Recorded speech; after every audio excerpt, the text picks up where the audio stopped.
Beardshire Hall isn't home to just the president's office. It's home to one of the largest resources for students.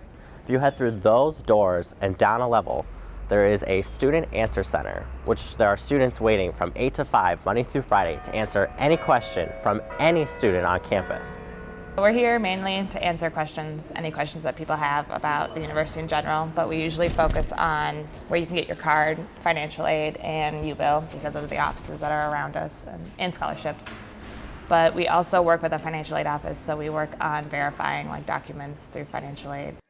But the workers at the Student Answer Center rarely see any students. An average shift for Kendall is about 4 hours, and she roughly sees about 4 to 5. Roughly about 10 people every day, or 50 students a week, use the Answer Center.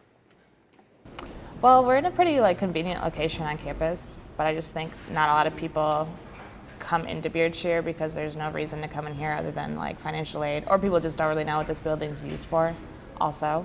So I feel if people knew more about what happened in Beardshire, they'd realize that it's actually a really important building because it helps with financial aid, U-bill, and all that stuff, which is, I feel, important for students to utilize.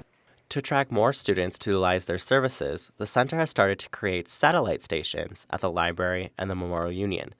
But with the winter months sneaking up, they've had to close up shop, but will return in the spring. Kendall says students can and should still come to their main location in Beardshire, which is open all year long.